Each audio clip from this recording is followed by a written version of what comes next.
Folks, there's not a deeper team in the NBA right now. And they got arguably one of the top 3 coaches. I'm going to say this right now. Houston is a legit, I'm saying this, a legit threat to win the NBA title.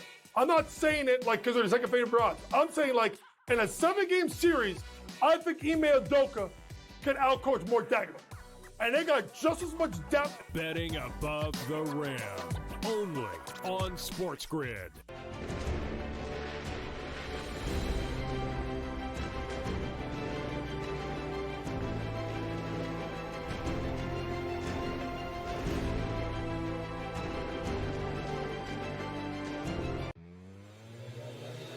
Five-year contract. It's just, I bring it up only because who cares, Scott? It's just mine. Jaren Jackson Jr., good player. Don't get me wrong. $50 million a year.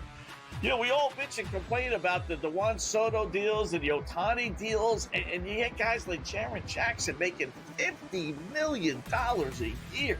In-game live, only on SportsGrid.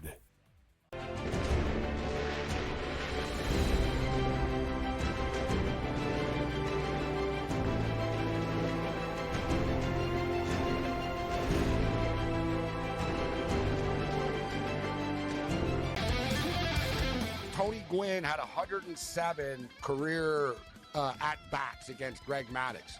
Never struck out once. Oh, that's nuts. In 107 times. 107. Cam, if you took the modern player and said, are you going to face Maddux 107 times in a row?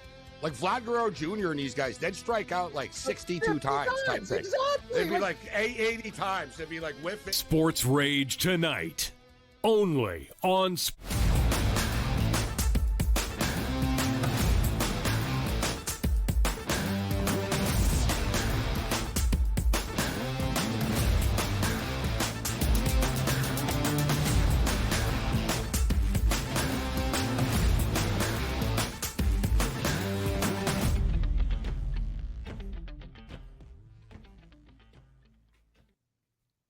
Our third and final hour live right here on this Monday on the early line on SportsGrid. He is Donnie. I am Ben. One more hour to go up until 11 a.m. Eastern time. Our first day. What are you already laughing at? There's some pretty good responses to our poll. Yeah, really good responses. But I just read over one of them, which gave me a laugh. Yeah, gave me a laugh. We are going to hear from the people in just a moment. And the people rather active in terms of the responses to our Fade the Public poll on the biggest rivalry currently in Major League Baseball. We often ask for replies, and they certainly gave us some replies to start off this new week here on the early line. And DRS, what is your favorite saying on a Monday morning as a new week begins? New week, new money, people. That's the way it always gets down. Let's go. Amen. Yeah. 10 games on this Monday around Major League Baseball. So from the brilliant baseball mind of one Donnie Rightside, a full breakdown throughout the entirety of this third and final hour. Tom Vecchio joins us to end out this third and final hour with his prop perspective on this Monday as well. So without further ado then, DRS, let's hear from the people. A rather contentious Fade the Public poll, perhaps. What is currently the biggest rivalry in baseball? It's time now to hear from all of you and Fade the Public.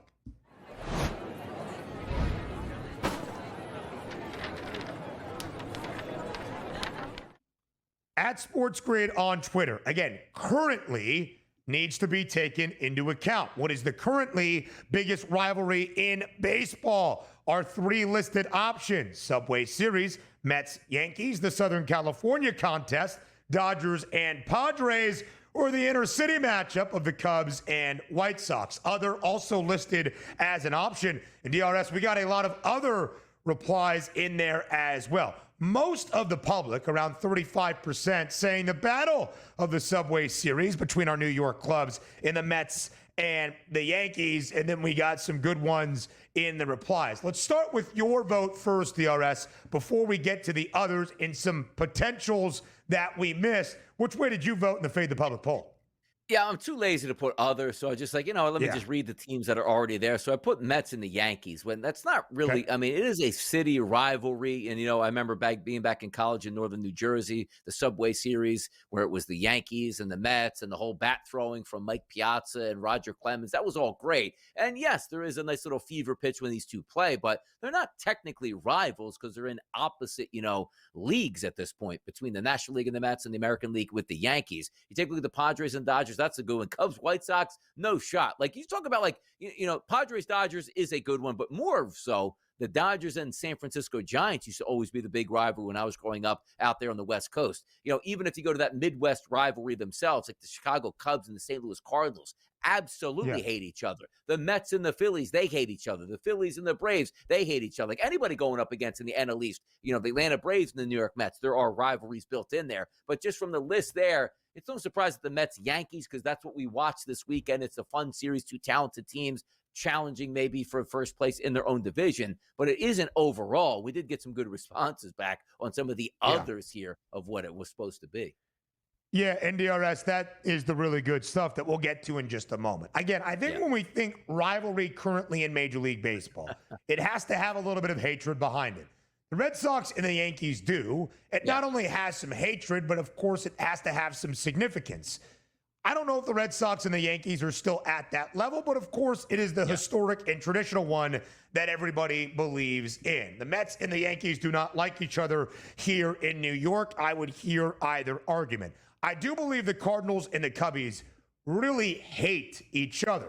I think we are starting to see that budding rivalry between San Diego and LA, the Dodgers and the Padres, maybe with some more hatred in the last 4 or 5 seasons than that of the Giants and the Dodgers. That growing up a Dodgers fan, when I would think of the most bitter rival of Los Angeles, it would be San Francisco. But the Padres and the Dodgers have met oftentimes in the postseason the last few years, and there is a little bit of hatred between those two clubs and fan bases. Elsewhere, when you look around some of the others, I'm not sure the White Sox and the Cubbies really have it still, but we shall see. Some other replies, by the way, as we saw. Costanza said the answer is forever and always Yankees versus Red Sox. Our man Neil at Hot Sauce is great, a fan of hot sauce in the sports books versus the Colorado Rockies rivalry as well. How about Eric Fieldsen? With what we saw over the 4th of July weekend, just as the founding fathers would have wanted it in terms of our rivalries, the Rockies and the Athletics, who played each other on the 4th of July. And Christian, not a big fan of the Mets and Yankees being listed. Get the HE double hockey sticks out of here. So we got some good replies in the Fade the Public poll this morning. No, we certainly did. And by the way, hot sauce is great. Does that mean, is that the N1 like hot sizzle? That hot sauce, as Maybe it says, so, is great. man. Or is it actually like Tabasco sauce, or the guys just likes a lot of that spicy flavor out here in the streets? But he is right. Sports books versus the Colorado Rockies, and how you can actually set a line for the Colorado Rockies. That seems like a big fight out here. But I do like the passion of Mets and Yankees. Get the hell out of here. Like it was so disrespectful, because technically it is as the biggest rivalry in baseball. So I get a kick out of it. Maybe we should have more topics like this on, like, we ask the public and throw a couple screwballs at them. Like, man, these guys are idiots out here, because it does elicit responses. So, listen, some changes on the SportsGrid network to this show. Does that allow us to take calls? Some saying the best run show we've had. I'm saying. Right. I'm just you know what I'm saying? Here. Do we take some calls to the program? Do we hear directly from the people? Where is that? I don't know, man. Fasano, you know more than I do. And they're ringing right now. I do. Come on. I mean, they are. Also, you would have to think that Christian takes a lot of objection to not only Mets and Yankees being listed, but 35% of the public, the most selected option right now, at least in our FTP poll, looking at the Mets and Yankees as the biggest current rivalry in Major League Baseball. Christian probably not all that happy, not only with the phrasing of the question and the options, but the votes out here. By the way, guy says he's a dual Florida and St. Martin resident. I mean, you don't talk about living the life down there. By the way, Great White 85. Is that maybe he was born in 1985? What are we thinking, though? Like, you know what I mean? Living in St. Martin? Come Sharks on, fan? A fan of Sharks and maybe the San Jose Sharks? I don't know. By the way, I voted for the Padres and the Dodgers because I think they have some hated rivalry between them, and they have seen each other often in the postseason. I do not think, DRS, that divisional rivalries get enough love. Like, I know for a fact that growing up, or not growing up, but being here in the New York City area around a lot of Mets fans, they hate the Phillies. And some of my friends from Philadelphia, they absolutely hate the Mets. Like, there's a lot of hatred there. Like, Cowboys, Eagles, Giants. Like, there's a lot of hatred in that rivalry. And they should maybe have more to say in terms of a rivalry because they do play each other more often than any other teams around Major League Baseball. Nah, see, you should have played it better than that, Ben. See, I'm going to do it for you right now. Look, when I was growing up in New York City, like, you know, it was Mets-Yankees. Like, that was a big rivalry at that point. And nobody knows where I'm from. Yeah. Just say it, Ben. You don't have to correct yourself. You would have went along with you were in New York City. Nobody would have known the difference. Like, you know Where what? am I from? Trust Ben on that one. He's right. New York City now. Come on now. You would think that I would have had a write-in option myself of the L.A. Angels of Anaheim and the L.A. Dodgers based on where Donnie does believe I am from. By the way, comparing the Mets and the Yankees after this Subway Series, the Yanks did snap their 6-game slide yesterday, winning the finale 6-4. Aaron Judge hitting his 33rd home run of the year. Absolutely needed it to avoid the sweep DRS. But the Yanks still struggling, 7-16 since they were 42-25 with a 4.5-game lead atop the American League East on June 12th. Same date, the New York Mets were 45-24, best record in baseball. They have not been great since, of course, but they did win 4 straight entering the finale yesterday of the Subway Series. New York now 52 wins, only a game and a half back of the Phillies in the division. Yeah, it feels like Aaron Judge. Like, if you build a foundation for the house, like, he's holding it up like the Rock of Gibraltar right now, and it's teetering at this point right now. Somebody help the guy out, man. Come on, Yanks. Get the guy some help. Yeah, maybe so. MLB previews next.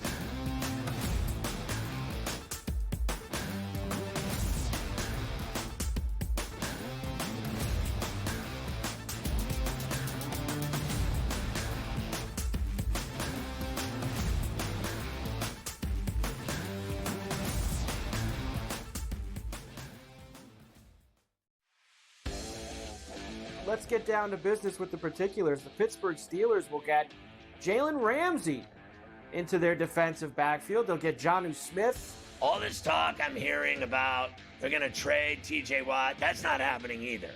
Okay, so I don't think that's even remotely in the cards.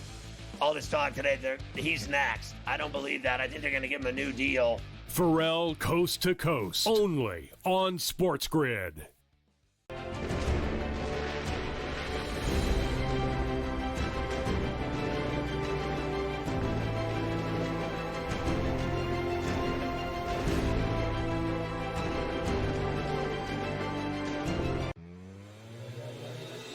Times out of 100, when you get a gift for the boys in Vegas, what happens? The dude doesn't even get out of the first inning. I feel bad for him. He gave up 7 runs, 5 earned, but 7 runs in total, 5 hits, walked 2, didn't strike out a batter, and like I said, didn't get out of the first inning, got 1 out. I don't know how they do, Joe, but I'm telling you, those lines didn't make any sense. In-game live, only on SportsGrid.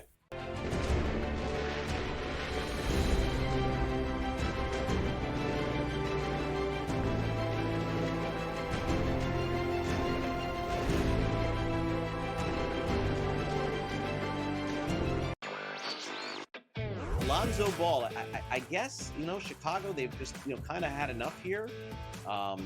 Traded to the Cleveland Cavaliers. What do you make of them being healthy? You think there's a chance? I mean, that's kind of the key. What you said with all these guys re-signing kind of speaks to the landscape of free agents this year. Most of the guys, there isn't that much money out there to be had. I think the Nets are the only team that actually have cap space and can sign anybody outright.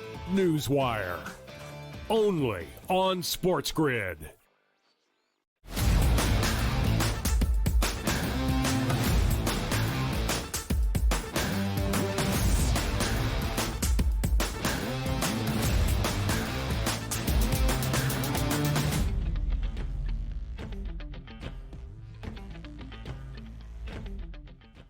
Maybe you would think that after the holiday weekend, America's pastime for America's B-Day and the 4th of July, that we would have a rather quiet Monday slate around Major League Baseball in the final full week before the All-Star break.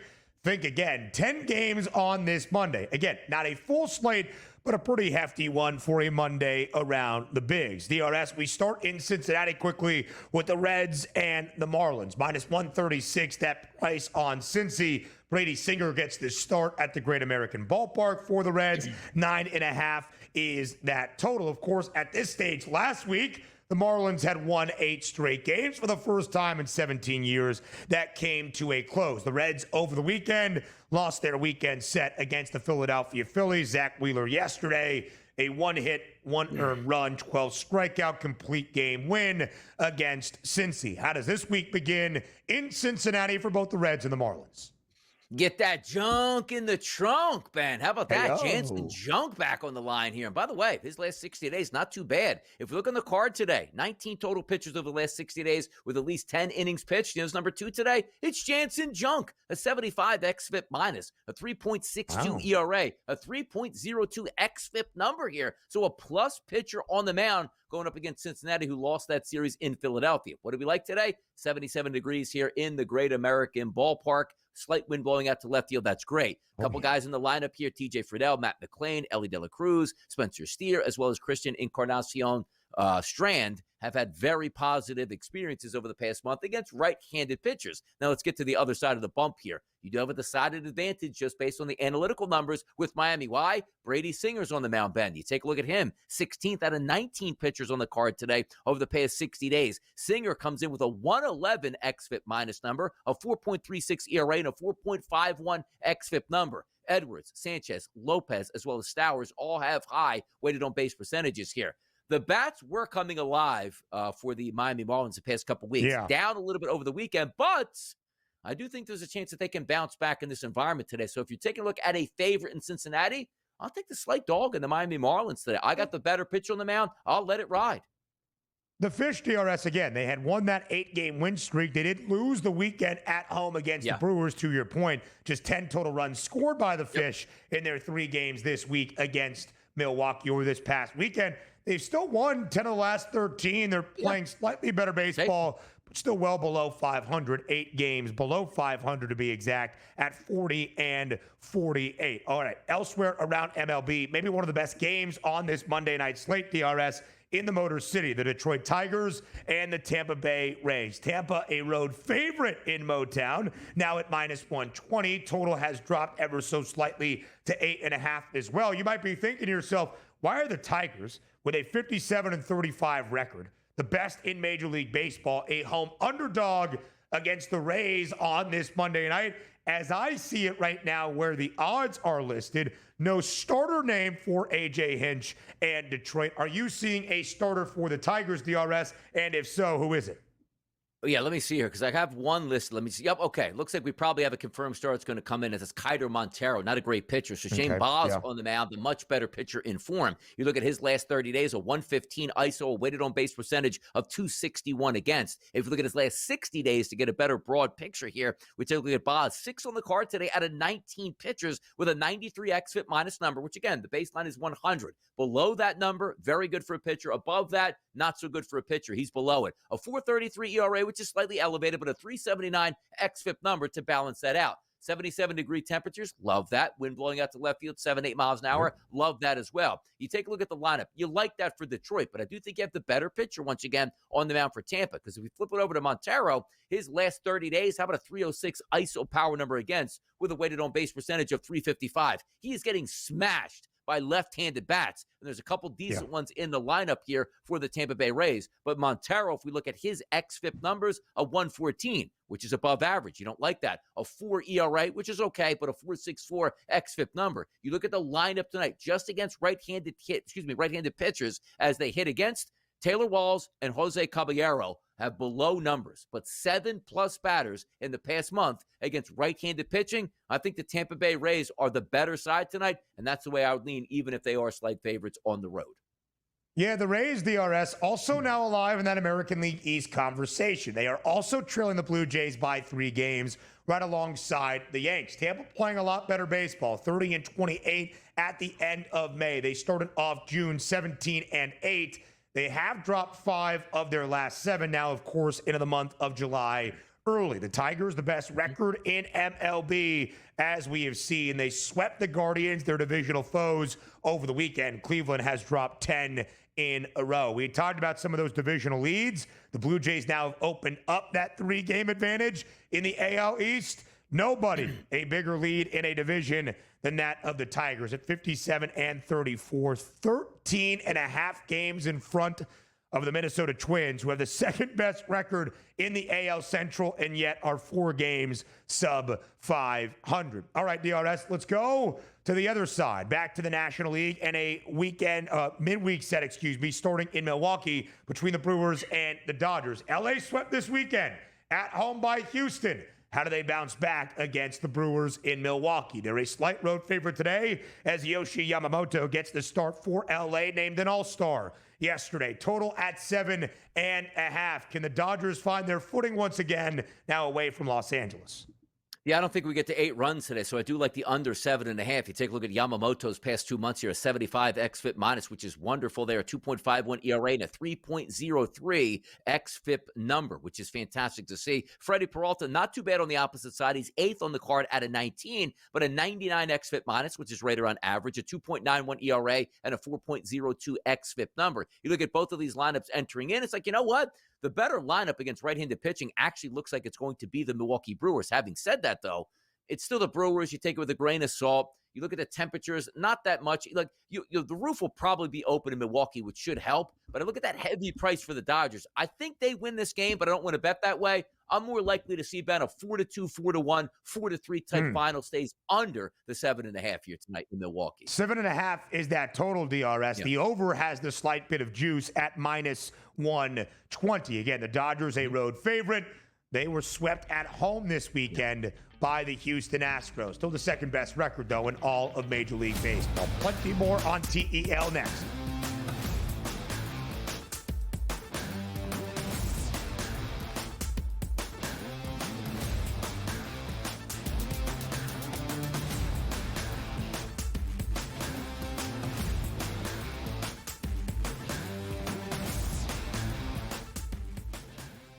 Looking for an edge in betting basketball? Injuries can make or break a game. Get insider knowledge from Dr. David Chow and the team of experts with Sick Picks at Sports Injury Central. We reveal hidden health-based advantages the sports books miss. Our doctors provide insights, and our algorithm tells you who to bet on. Spreads, props, totals, in-game bets, Sick Picks covers it all. Go to SickScore.com and sign up for Sick Picks and use the promo code SportsGrid for a free week today. The game is on. The stakes are high. But the action isn't just on the field. He's rearranging that roof. Get it inside! SportsGrid's in-game live. Your ultimate second screen experience. A little flyer, couple of 18.5 point live line. Every prop, every play, every day. Anything can happen. It's complete chaos. It's smarter to be on SportsGrid. The two guys that can do it all. Too much electricity this morning. This is a good time. We're having a lot of fun. I had to do a triple take. Ka-ching! Why? Because of parity. I didn't mean to offend. Yeah, it's not going to happen. Load management is a dirty word. Let him rip. You know what? Circumstances provide the results. What? How do you do this one? Oh, Donnie, you got such a good show there. A network that is booming. The Early Line, only on SportsGrid.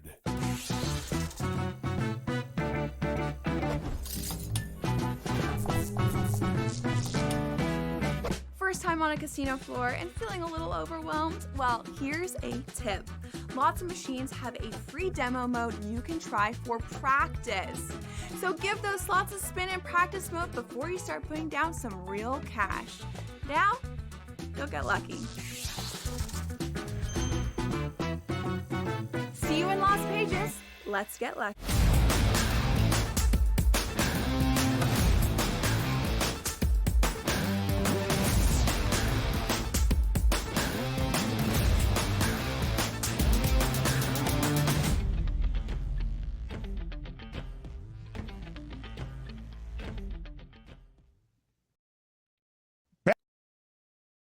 From the brilliant baseball mind of one Donnie right side, but also in DRS's mind, his perhaps favorite NBA player, Big Will, otherwise known as Norman Powell. DRS moments ago, Shams Charania of ESPN breaking some news, a 3-team trade around the NBA involving the Clippers, Jazz, and Heat. The Clippers will send Norm Powell, your guy, to Miami. In exchange, John Collins from Utah heads to L.A. Kevin Love, Kyle Anderson, and a 2027 Clippers second-round selection head to the Utah Jazz. Norm Powell will go to South Beach, John Collins to L.A., Kevin Love, Kyle Anderson, and a 2027 second-rounder make their way to Salt Lake. Your early reactions, DRS, to this 3-team trade?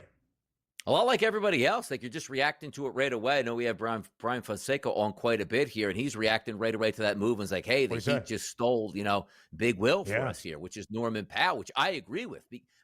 When you look at the, like, there's one name on that board. Like, okay, trades are being happening. Okay, I see Norm Powell, good player, no good player, no good player, no good player, no good player, and draft pick. Like just give me the good player, and you won the trade, which is what the Miami Heat just did, for me at least at this point. I don't know what this is setting up down the line for the Clippers or maybe even for the Miami Heat to sort of make a run and say, hey, we were really dormant here. We just got ourselves a player. When I look at these type of deals, like we talked about, like, all right, Phoenix, all right, you made out pretty well.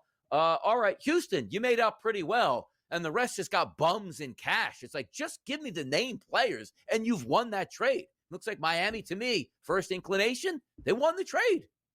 Me as well, DRS. John Collins has been a guy often in trade rumors basically the entirety of his NBA career. How old? But Big Will seemed to be a big piece for the what? Yeah. What? Collins. I was actually thinking, like, going back to like the Collins twins. I'm like, how old is this guy? But it's John Collins. Yeah, no, different. Now wait, why did you make that face? No, explain yourself here. Different than Jason and the other one. Okay.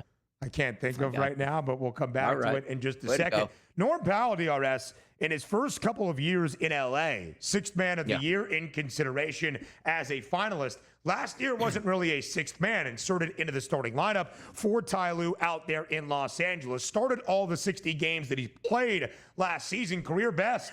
21.8 points per game, shooting 42% from deep. He is one of the better three-point shooters in the NBA. He is your guy. He is our guy. 3+ made threes. That's the story on Big Will. Norman Powell, basically every time he steps onto the NBA floor, I'm not really sure why the Clippers made this move necessarily, right? Like, you don't really think you need somebody also kind of in that forward spot. You've got Kawhi Leonard. You brought back Nick Batum. You got Ivica Zubac, who also had a career year. It's James Harden and Norm Powell to me in the backcourt. I don't know. Like, it doesn't really move the needle either which way, but it's not the smartest move in my estimation. Like, you want to look at a trade, right? And it's like, okay, usually it's maybe just a salary dump. Doesn't look like that's what this actually is. Or in Major League Baseball, it's like, we had to give away a really good player. We weren't going to re-sign him. We got a lot of prospects back. This just feels like one team is like, it's supposed to be even. Like, okay, one team got a good player. The other team got nothing. Like, hey, we love this trade deal. Like, how do you announce that to your fan base? Like, you had a really good player. We traded him and got nothing back for him. Let's go Clippers. Also, is Kevin Love like, hell nah. Like, I was having a good time in Miami riding the pine and helping out as a veteran. I'm not going to Salt Lake to try to do the same. So we'll see what that means for Kevin Love's NBA. Yeah. What?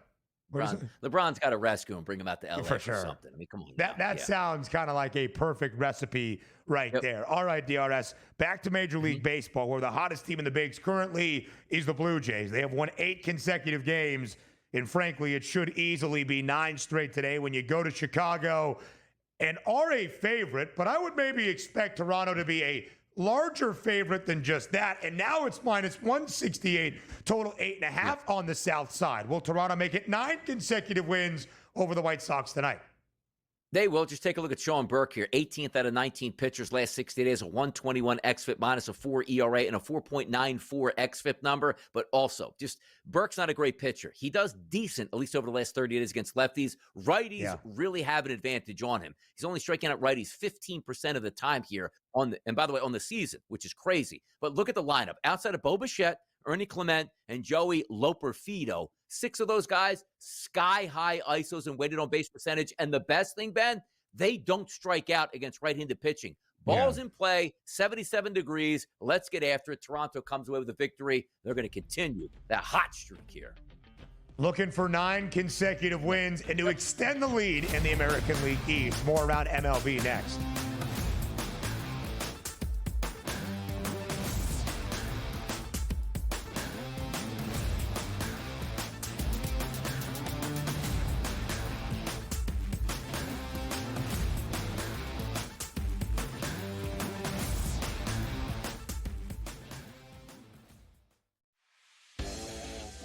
Let's get down to business with the particulars. The Pittsburgh Steelers will get Jalen Ramsey into their defensive backfield. They'll get Jonnu Smith. All this talk I'm hearing about they're going to trade TJ Watt, that's not happening either. Okay, so I don't think that's even remotely in the cards. All this talk today, he's next. I don't believe that. I think they're going to give him a new deal. Pharrell Coast to Coast, only on SportsGrid.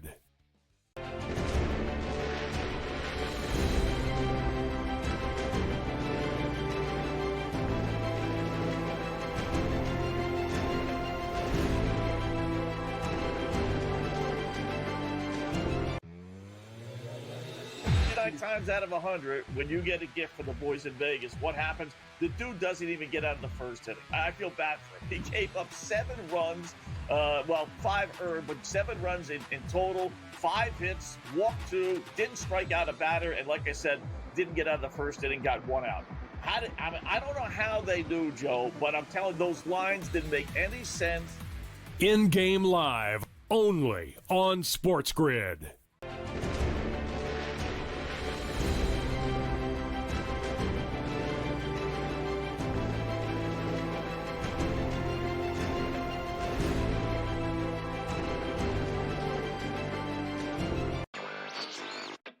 Lonzo Ball, I guess, Chicago, they've just, kind of had enough here. Traded to the Cleveland Cavaliers. What do you make of him being healthy? You think there's a chance? I mean, that's kind of the key. What you said with all these guys re-signing kind of speaks to the landscape of free agents this year. Most of the guys, there isn't that much money out there to be had. I think the Nets are the only team that actually have cap space and can sign anybody outright. Newswire, only on SportsGrid.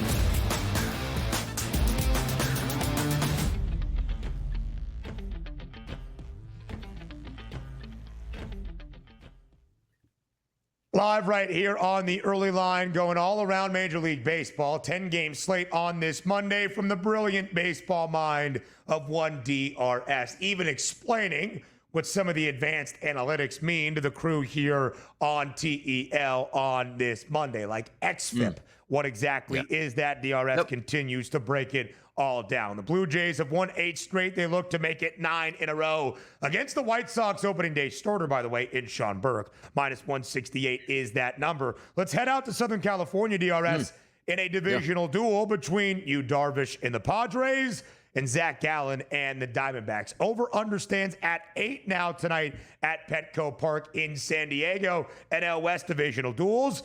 Padres not playing great as of late. D-backs a few games sub 500. What do you like tonight in San Diego? I say you crank that soldier boy, right? You Darvish back on the mound. Haven't seen this guy in a minute right now. Yeah, man, crank it, man. Get it going up. Get the high. Yeah, let's go. Crank that soldier boy up here. Yep. Yeah, I mean, come on, man. That was big back in. Where were you? Senior in high school, or maybe even in grade school? Bar mitzvah slate. In the bar mitzvah slate each and every weekend. The young Benny Steve was out there hitting it, like every time. Now, give me a little tour. Give me a little tour right now. You got any? Like, you can read off real quick to us. Read the tour.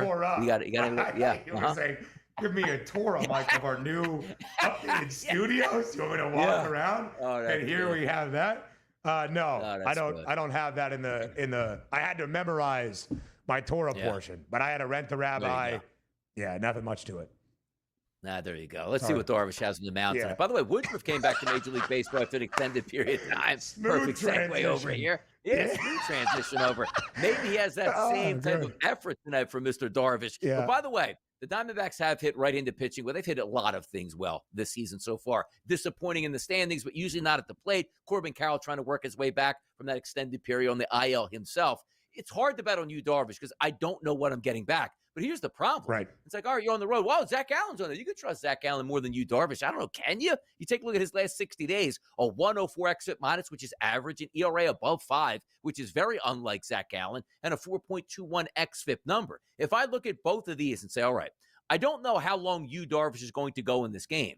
I'm going to just take a de facto contrarian look at the over, saying, like, Gallen hasn't been great, so I don't expect him to be great tonight. That lineup for Arizona has hit right-handed pitching, and I don't know how much Yu Darvish has left in the tank for tonight, where they're just trying to probably build him up. 50, 60, 70 pitches, maybe at that point, maybe a sneaky over, but it's just hard to say, I know what I'm getting out of Darvish, and that's the way I want to play this game out, because they're the favorite. Like, it's not, hey, the unknown commodity is on Arizona. No, it's not. Like, Gallen can snap back. He just hasn't done it this year. But I can't back Darvish as a favorite in this spot either. Probably looking at the 8.5 and going, hey, if Darvish isn't on, Gallen gives me what he's been giving me here. Why can't we challenge for 9 runs tonight out there in San Diego? No doubt about it, DRS. Again, most of the indications around Yu Darvish in his season debut, he was scheduled to return perhaps early in mid-May, suffered a few setbacks, had to work his way back. Right elbow inflammation on his throwing arm, never a good sign, but Darvish set to make his MLB debut this year in 2025. A known commodity, nearing 40 years old, and all that he has done throughout his time in Major League Baseball. This start right here, we shall see. Scheduled for about 4 to 5 innings, around that 70-75 pitch limit is what they expect tonight. For San Diego, though, a great sign to have Darvish back. 35 and 24 on June 3rd for the Padres, a team, of course, that was challenging the Dodgers atop the National League West. The Giants playing really good baseball at that time. Both San Diego and San Francisco have been sub 500 really since the beginning of June, now into early July. We said 35 and 24 on June 3rd. From that time, DRS, 13 and 17 in the last 30 games for San Diego. They did win their weekend set, though, against the Texas Rangers. Low-scoring affairs in most of those. That's been the story for Texas. Again, the Arizona Diamondbacks, when you look at what they have done this year, 44 and 46. They have scored 461 runs. They have allowed 461 runs. And even 0 run differential, DRS. That is not something that you often see in any sport, but certainly around Major League Baseball. The pitching has been the weak spot for the Snakes this season. Speaking of weak spots, let's talk about those Cleveland Guardians. They have lost 10 consecutive games. And who do they get to see trying to stop that slide? Maybe the hottest team in baseball today outside of the Blue Jays in terms of the last month and a half, that being the Houston Astros, who swept the Dodgers in Los Angeles this weekend. And since the beginning of June, 24 and 8, the best record in the bigs for the Stros. Today, they are a home favorite at minus 136 against a Cleveland team, again, that has dropped 10 consecutive games. Total 7.5. What's the play in H-Town? Yeah, I tell you, like back in the day, you've watched the Chappelle show, right? Dave Chappelle showed up at the Players Ball and goes, you look bombed out and depleted. That's the lineup here for the Guardians. It's supposed to be a much better Cleveland Guardians team that we saw at the beginning. Hey, you know what? They got a lot of switch hitters in this lineup, some power here. They should always challenge for this division. This team flat out stinks. And whoever thought Stephen Kwan would be a terrible hitter? Like, the guy used to be always plug and play. You need a base hit, just take Kwan. If he gets 5 plate appearances, automatically at least 1 base hit, if not 2 or 3. He can't hit left-handed pitching. The only guy in the lineup that can hit left-handed pitching, it's Carlos Santana. Everybody else, terrible ISO power numbers, terrible weighted on base percentages, and it's Colton Gordon I'm showing on the mound here, who's not even a great pitcher. 84-degree temperatures, you like to see that, 4-degree light wind blowing out. Now, here's the issue. It's Houston. Like, you saw the soccer game last night. I mean, come on now. We don't have the roof open. We just let the smoke from the pyrotechnics be there the entire game. Open the roof in Houston. We're only in the mid-80s tonight. The reason I say that is Tanner Bybee has been a good pitcher this year. Not great, but his last 30 days have been better than the opening parts of the season. But this lineup is just starting to come around for the Houston Astros in this spot. If you're just asking me, pitcher versus pitcher, yes, Bybee is a better pitcher, but that lineup is dead in the water for the Guardians and a hot Houston team. Do I love the minus 160, let's just call it here, as a favorite for them? Not necessarily. But if they do win this ball game, they're going to have to put up some runs on Bybee. Maybe a team to look like, because Paredes, Myers, Altuve, Smith, Walker, all really high weighted on base percentages against right-handed pitching. Sometimes just ride the streak. I don't trust Cleveland. I don't care what type of pitching situation they're going up against. 7-game lead now for the Astros atop the American League West, and the Mariners swept and shut out the Pirates over the weekend as well in all 3 games, and yet still a 7-game lead for Houston. Elsewhere around Major League Baseball this week to start things off on a Monday in Kauffman Stadium, it is the Royals and the Pirates. Can the Buccos score a run? The Pirates also swept the Cardinals, shutting out St. Louis, entering the weekend 6 consecutive games for the Buccos involved in a shutout either which way. The Red Sox at home in Fenway get the Colorado Rockies, and Jacob deGrom is on the bump for the Rangers in a divisional duel against the LA Angels in Anaheim, minus 138 that price. Also in San Francisco, it's the Giants and your Phils. Christopher Sanchez, DRS, he gets the nod tonight for Philadelphia. They are a road favorite around a minus 140 number.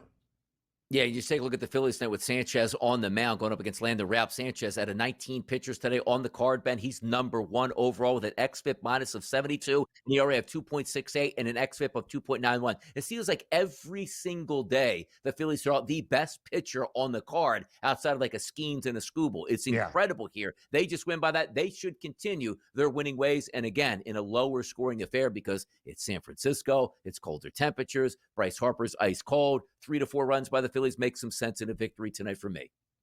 The Phils are playing really good baseball, DRS. They lost that 5-game losing skid, or they lost 5 in a row early in June, 37 and 28. Since then, they have, gone 16-9 since. They are playing really good baseball here as of late. They have won 5 of their last 7, but just a game and a half lead in the National League East as the Mets are trying to find their footing. Again, it is our final full week of baseball before the All-Star break that comes our way at the end of Sunday. Home Run Derby exactly a week from today. The Prop Perspective with TV Talk next.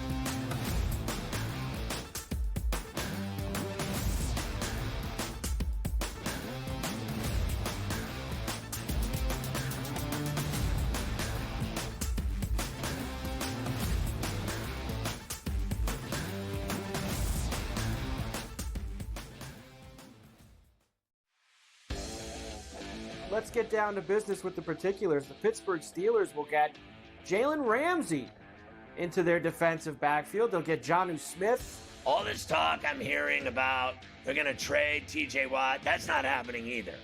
Okay, so I don't think that's even remotely in the cards.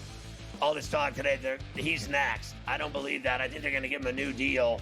Pharrell Coast to Coast, only on SportsGrid.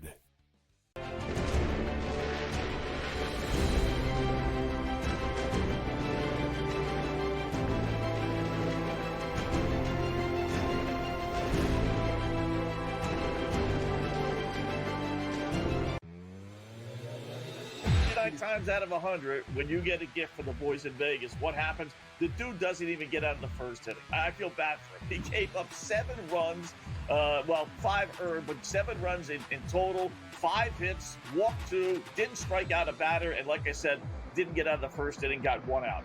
I don't know how they do, Joe, but I'm telling you, those lines didn't make any sense. In-game live, only on SportsGrid.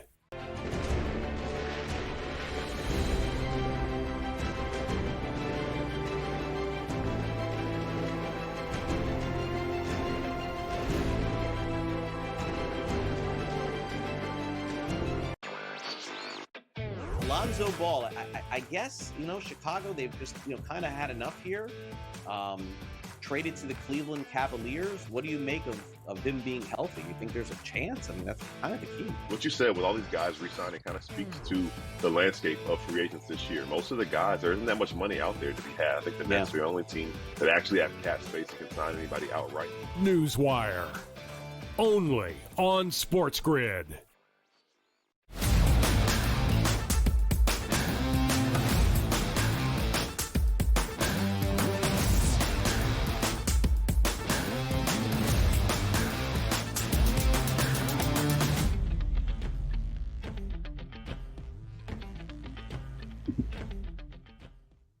TV, Tom Vecchio of SportsGrid joining us here on this Monday to start off a new week for that prop perspective. We'll go around the 10-game slate in Major League Baseball on this Monday, and we'll even hit on some NBA news bright and early to start off this new week after the league year has gone official as of yesterday. Vecchio, as always, we appreciate the time. Thanks for being here.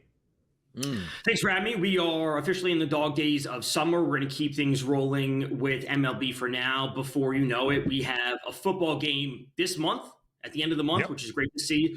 Don't want to brag too much, but Donnie and I are coming off a pretty darn good PBT yesterday, where we're both cashing strikeout props. We're both cashing dogs of days. We had a few home runs come through.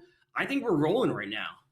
Let's go. We'll keep it rolling here from bright, brilliant baseball minds on this Monday between you and DRS. But before we get to the MLB Diamond, some news in the NBA just about 25 minutes ago or so, Vecchio, a 3-team deal within the association involving the Clippers, Heat, and Jazz. LA sends Big Will, Donnie's favorite NBA player, Norm Powell, to Miami, making his way to Los Angeles from Utah. That would be John Collins, and now heading to Salt Lake, Kevin Love, slow-mo Kyle Anderson in a 2027 second-round selection. The headliners, of course, Norman Powell and John Collins. And Norm Powell, after the career-best scoring year of his NBA time, now heads to Miami. How do you grade out this trade, Vecchio?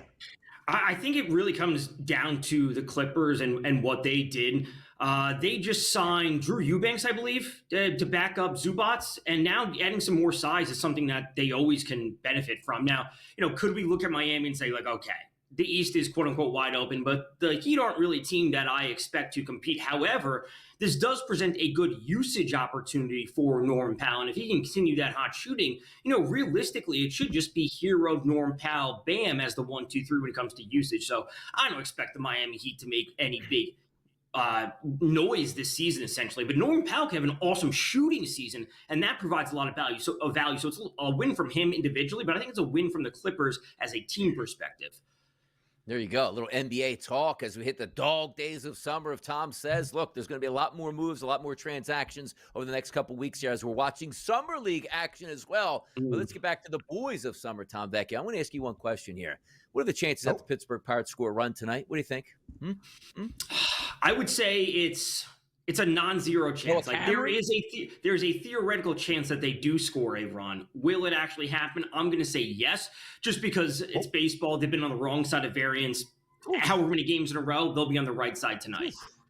Highly expected to score a run. 3.5 the number for the Buccos in Kansas City tonight inside Kauffman Stadium. In the over has the hefty juice at minus 146. All right, Tom Vecchio, let's go around Major League Baseball. One of the more compelling matchups in the midweek to start off this Monday slate is in Milwaukee. It's the Brewers and the LA Dodgers. The Brew Crew hosting LA. The Dodgers hoping to bounce back after being swept at the Ravine over the weekend by the Houston Astros. Yoshinobu Yamamoto on the bump today, named an all-star yesterday. The Dodgers an ever so slight favorite now at minus 134. That total 7.5. Freddie Peralta gets the start on the other side for the Brew Crew. What do you like tonight in Milwaukee? So I like the Dodgers come away with the win. As I've always talked about, I'm always gonna be willing to back good teams that are on losing streaks. Like I always will buy into that. So I'm expecting the Dodgers come away with the win. I also like Freddie Peralta under 5.5 strikeouts. That was sitting at plus 120 before. Freddie Peralta is a good pitcher, but he's not the same pitcher that he once was. And I think his props are still being booked as if he was. If we look back just 2 years ago, his strikeout rate was at 30%. This year it's down to 25.5. And you could say that he may be pitching better overall. He's allowing fewer home runs, but he also has a higher fly ball rate this year compared to last. So he's allowing fewer home runs, yet more fly balls. I think he's on the right side of variance so far. And if there's any team that's going to break out and score a ton of runs and then expose that high fly ball rate, it would be a team like the Dodgers. So Dodgers to win, Freddie Peralta under 5.5 strikeouts. Let's keep it in that same division out there. The San Diego Padres, we just handicapped this game, Arizona versus, or excuse me, the Diamondbacks versus the Padres. You, Darvish, back on the mound tonight. How do you handle that situation? And usually, like, okay, Darvish is coming back, but to get Gallen with plus money on the opposite side, Gallen hasn't been the Zach Gallen that we're used to here. How can you approach a game like Arizona and San Diego tonight? So I'm on Arizona. I bet them last night. I said it on Game Time Decision, or excuse me, In Game Live last night with George and Adam. Arizona plus 116. This is what I said about Arizona yesterday, Donnie. When DeSclafani was on the mound, that was an insane line to have Arizona minus 150 for a pitcher making his first start in effectively 2 years. Now, Yu Darvish is a very good pitcher, but we don't know if he's at his proper form. So if you just give me plus money with Zach Gallen, I think that's the only play. You either play Arizona, you could play the over, but I'm not laying minus 120 or minus 130 on a pitcher that is, let's just say, he's unproven. I know Darvish is a great pitcher historically, but he's unproven. First start this year for Yu Darvish, and was supposed to come back hopefully in the middle of May. Suffered some setbacks as he has tried to get his way onto the diamond in 2025. Vecchio, we saw another prop that you like today for the Red Sox shortstop in Trevor Story. Boston, a hefty home favorite inside Fenway, going up against the worst team in baseball. That would be the Colorado Rockies. What's the move on Trevor Story today in that prop perspective? Yeah, let's keep it simple with Story over, or over 1.5 or 2+ throw bases sitting at minus 110. We have the ideal scenario. We have the Red Sox, who all of a sudden their offense is unbelievable. They struggled after they traded Rafi Devers. Now they have exploded. We have a great hitting environment at Fenway. We have beautiful hitting weather with the wind blowing out to the monster. And then we have Austin Gomber on the mound, who's a terrible pitcher. Now, he only has 19.2 innings this season. If we look back to last year, horrible numbers. And if we actually look back at his splits from last year, he's a Rockies pitcher. So if we look back at his home splits versus righties and his away splits versus righties, they're basically identical. So if you say he was terrible at Coors, you're like, whoa, hang on, he's pitching at Coors. Let's actually dig into things. Like, no, he was actually awful versus righties on the road last year. So he's still a bad pitcher regardless of where he is. Trevor Story, 2+ throw bases at minus 110. I like that look, Vecchio. I really, really do. You and I will continue on the other side of the break. Some more prop plays perhaps on this Monday for our 10-game slate around Major League Baseball. But now, DRS, we send you to Moneyline. Have a great time. See ya.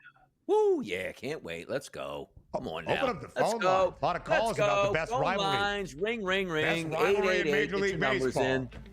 Yeah, everybody knows. There's more on the early line for Tom and I next.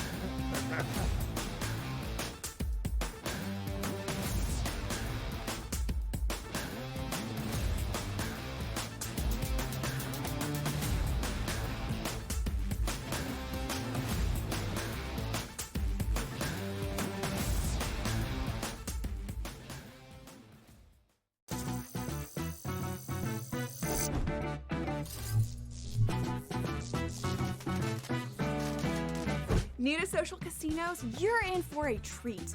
Most online casinos offer bonus cash or coins just for signing up. That's your own little participation trophy. Now, go get lucky. See you in Las Pages. Let's get lucky.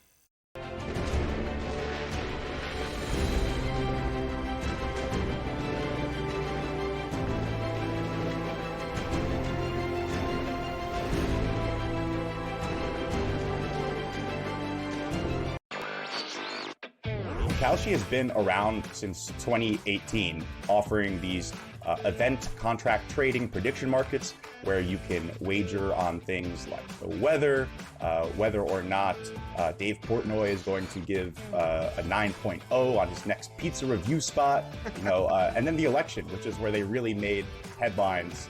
Election betting is technically illegal. Newswire. Only on SportsGrid.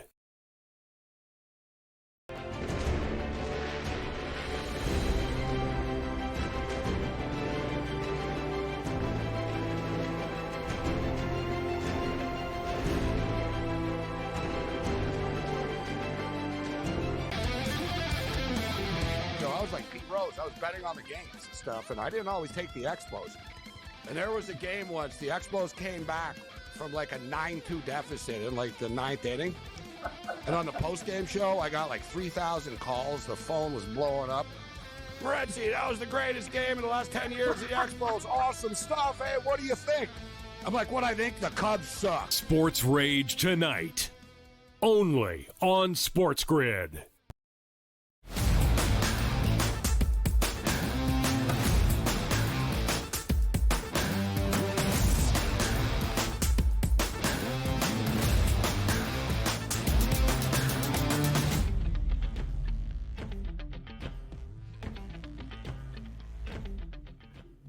We continue with the prop perspective from TV Tom Vecchio of SportsGrid on this Monday around Major League Baseball. 10-game slate, Vecchio, in MLB. Donnie asked you about the Pittsburgh Pirates trying to plate even a single run after they were held scoreless in 3 games in Seattle and were swept this weekend by the Mariners in the Northwest. You gave your 2 prop plays, Trevor Story, 2+ total bases today as the Red Sox welcome in the Colorado Rockies. Freddie Peralta getting the start for the Brewers against the Dodgers under 5.5 Ks. If you were to highlight any other games today or any other plays around MLB, which games have your attention?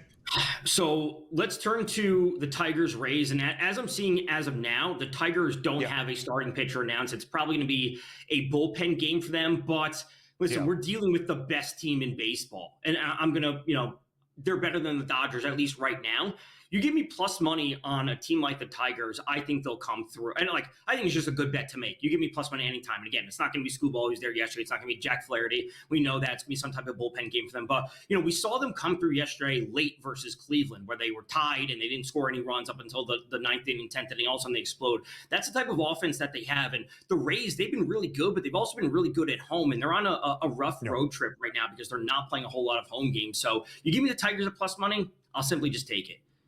Best record in baseball, 57-34. They swept the Guardians over the weekend. Cleveland has dropped 10 consecutive games. Only game number 32 this year for Detroit, and they are now past 90. They have been booked as an underdog. And, Tom, there's only 7 teams in MLB that have a winning record outright as a dog this year. Detroit, part of that, 16-15. DRS said that he was looking at a few things, saw that Kiter Montero, more than likely an opener, gets the start today for the Tigers, but again, not a bad look for that plus money. The Rays, part of now what I think is one of the main storylines, Vecchio, entering this final full week ahead of the All-Star break that comes our way after our action this upcoming Sunday. A week from today, the Home Run Derby in Atlanta. A week from tomorrow, Major League Baseball All-Star Game in that Mid-Summer Classic. The American League East now looks a lot different than it did even a week ago, certainly about a month ago. The Yankees are struggling. They avoid the sweep yesterday against the Mets to snap a 6-game skid. The Blue Jays, the hottest team in MLB, they have won 8 consecutive games. Toronto looking for 9 straight today in Chicago and have opened up a 3-game advantage over the Yankees. How do you view that division? How do you view the American League at this point? Oh, the Yanks are killing me as a Yankees fan. It's been a tough few weeks for that. I think the Blue Jays are in a good spot, and it really comes down to not just for the Blue Jays. If you're looking to back the Yankees, or if you have a Yankees ticket, ALCS ticket, whatever it might be, it comes down to the confidence that I would have in either team is the moves that they make, because the Yankees just lost Clark Schmidt. They need to make moves on pitching. They need to get a third baseman. They need more relief help. And the Blue Jays, while I think their lineup is really good right now, I do think they're slightly overproducing. Like they're just through a hot stretch, as we could say teams are in a cold stretch. I also think they need to go out and get another pitcher, because seeing Eric Lauer start, I don't love that. Seeing Max Scherzer start, what kind of length will he have entirely? Yeah. I think the combo of Gausman, Scherzer, and Barrios is a good combo, but it's not great, and it's not going to be head-to-head better compared to the Tigers. So if you're backing the Blue Jays, I would actually look to back them in some type of direct matchup of Blue Jays versus the Tigers in the ALCS rather than taking it outright, because it does leave you some outs if we do get to that point. Yeah, it certainly does. And when you look at that AL pennant price on Toronto, despite the fact they have the 3-game lead in the American League East, still that 4th best number at 8-1. The Tigers now the favorites in front of the Yankees for the first time this year, plus 270. The Yankees now at plus 340, a couple of cents of movement there. And the Astros, Vecchio, since the start of June, have been the best team in baseball at 24-8. What's your outlook on Houston surging up the odds board and the standings in the American League? It's been unbelievable, the fact that they're doing it, and they are dealing with so many injuries. We got to remember that Blanco is down. Yeah. Luis Garcia hasn't pitched this year. They lost Spencer Arrighetti, who got hurt during warm-ups in one game. I believe he broke his hand back in May or whenever it was, or April. And they're doing so not healthy. And this is also a team that has shown that they are willing to go chips to the middle and make moves at the deadline to get better. And if they're dealing with these injuries and they're willing to do that, it seems like a good team you should be backing. Yeah, certainly so. They have Hunter Brown, who has been one of the best in baseball this year. Framber Valdez has been on great form here as of late. And Vecchio, you mentioned the pitching staff. Yordan Alvarez still not back yet for Houston this season, trying to make his way. Has gotten close a few times, but a couple of setbacks in that rehab. TV Tom, appreciate it as always, man. Thanks for being here on this Monday. Thanks for having me. We'll be back on Thursday, and then next Monday is the Home Run Derby. Oh, and the Home Run Prop King will be ready to deliver. That does it for us on the early line today. Show returns tomorrow on SportsGrid, 8 a.m. Eastern. We'll talk to you then.